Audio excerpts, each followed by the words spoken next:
Shalom Bapak Ibu yang terkasih dalam Kristus Yesus. Hari-hari ini kita sedang menantikan lawatan Allah Roh Kudus pada Pentakosta yang ketiga. Khususnya tanggal 31 Mei nanti kita akan memperingati hari pencurahan Roh Kudus di loteng atas Yerusalem. Dan beberapa hari ke depan ini kita sedang mempersiapkan lawatan yang akan terjadi pada tanggal 31 nanti dan hari-hari selanjutnya, dan tidak akan pernah ada penundaan lagi. Sebelum Tuhan Yesus naik ke surga, Dia pernah berkata seperti ini kepada murid-muridnya, "Tetapi kamu akan menerima kuasa kalau Roh Kudus turun atas kamu, dan kamu akan menjadi saksiku di Yerusalem dan di seluruh Yudea dan Samaria dan sampai ke ujung bumi." Di sini dikatakan kuasa adalah exousia. Dalam bahasa Ibrani dikatakan kaila. Artinya Roh Allah yang memberikan dan yang memampukan kita untuk melakukan seperti yang Tuhan mau. Dimampukan untuk apa? Untuk menjadi saksi. Dikatakan di sini untuk menjadi saksi, yaitu untuk menjadi marturos. Seorang marturos, seorang saksi dikatakan adalah orang yang pernah melihat peristiwa dan menceritakannya. Mereka, para saksi, yaitu murid-murid awal pertama kali Roh Kudus dicurahkan, telah menjadi saksi Kristus. Mereka menyembuhkan orang sakit, mereka memberitakan Injil, mereka membangkitkan orang mati. Mereka melakukan tanda-tanda heran dan mujizat. Dan kita pun akan menjadi saksi. Hari-hari ini lebih lagi Tuhan akan jadikan kita menjadi saksi yang luar biasa untuk membawa orang kepada Kristus, untuk memandang Yesus Kristus ada di dalam hidup kita. Tetapi sayangnya kita seringkali tidak bisa menjadi saksi. Karena apa? Kita nggak bisa jadi teladan. Kehidupan kita, kehidupan yang di dalam dosa, dalam kedagingan. Alkitab mengatakan seperti ini, kalau engkau hidup dalam daging atau hidup dalam roh, Tuhan Alkitab katakan di Galatia ya, maksudku hiduplah oleh roh, maka kamu tidak akan menuruti daging lagi. Sebab keinginan daging berlawanan dengan keinginan roh, dan keinginan roh berlawanan dengan keinginan daging. Karena keduanya bertentangan, sehingga kamu setiap kali tidak melakukan apa yang kamu kehendaki. Tetapi jikalau kamu memberi dirimu dipimpin oleh roh, maka kamu tidak hidup di dalam hukum Taurat lagi. Kita tidak hidup di dalam dosa lagi. Nah, ini dikatakan kalau kita hidup dalam roh, maka akan keluar buah-buah roh, yaitu kasih, sukacita, damai sejahtera, kesabaran, kemurahan, kebaikan, kesetiaan, kelemah lembutan, dan penguasaan diri.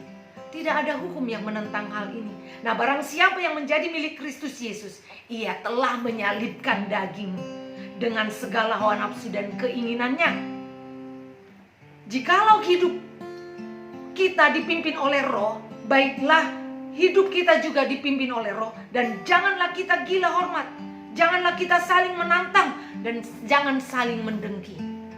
Bapak Ibu yang terkasih dalam Kristus Yesus, pada saat Yesus Kristus sudah naik ke surga, kemudian para murid menanti-nantikan apa yang dijanjikan Tuhan itu. 10 hari mereka ada di loteng atas berdoa, bertekun, bersehati.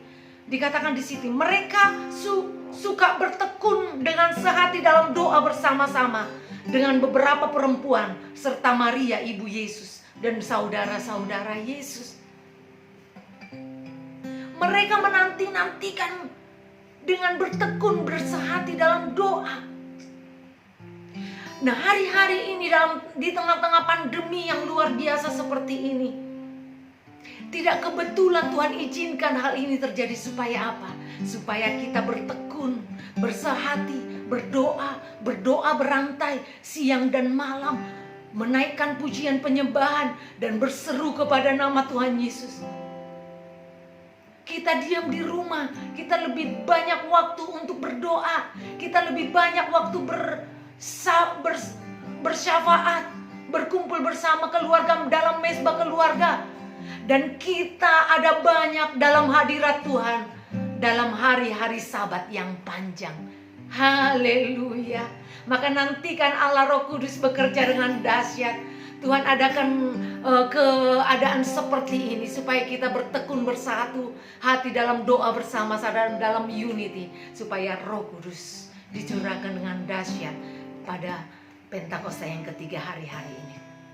Maka penuaian jiwa terjadi, mujizat besar terjadi seperti apa yang Tuhan pernah janjikan dan sampaikan kepada murid-muridnya. Dikatakan di sini, tetapi kepadaku telah diberikan segala kuasa di surga dan di bumi.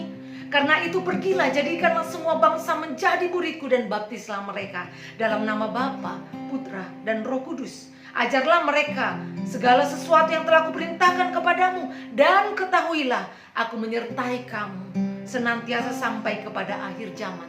Apa tanda penyertaan Tuhan ini? Mereka akan mengusir setan demi nama Tuhan. Mereka akan berbicara bahasa-bahasa yang baru bagi mereka. Mereka akan minum racun maut.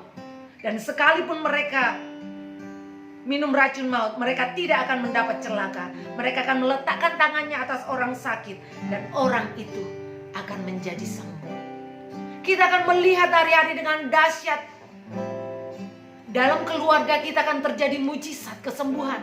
Yang kanker sembuh, yang stroke sembuh, yang sakit pendarahan sembuh, bahkan yang hubungannya suami istri sudah tidak harmonis akan disembuhkan. Anak-anak kembali, hati anak-anak kembali kepada hati bapaknya, dan hati bapak-bapak kembali kepada anak-anaknya. Pemulihan keluarga terjadi dengan dahsyat, dengan luar biasa.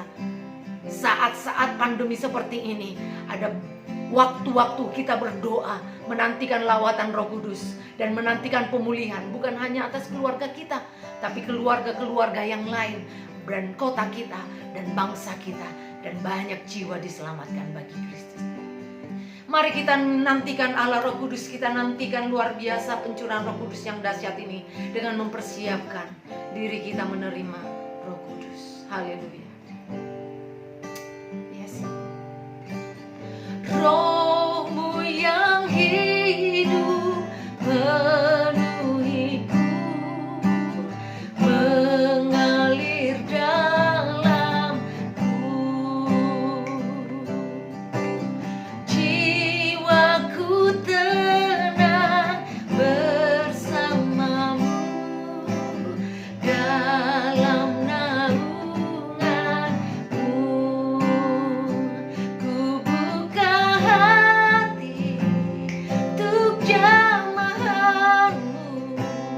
berserah penuh di hadiratmu.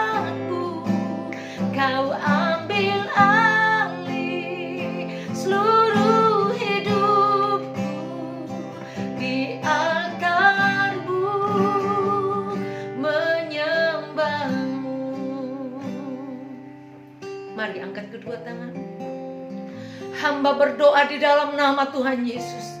Terima kuasa Roh Kudus dalam hidupmu, dalam keluargamu, dalam rumah tanggamu. Terima kuasanya bekerja dalam hatimu, memberikan engkau roh yang baru untuk lebih taat kepada Tuhan dan hidup di dalam roh, bukan di dalam daging lagi. Hidup di dalam roh Allah, bukan di dalam dosa lagi. Di dalam nama Tuhan Yesus, roh Allah yang diam di dalam engkau akan memampukan engkau untuk mengalami mujizat, memampukan engkau untuk berdoa bagi orang sakit, dan memampukan engkau untuk menyatakan kuasa mujizat kesembuhan bagi keluargamu dan lingkunganmu.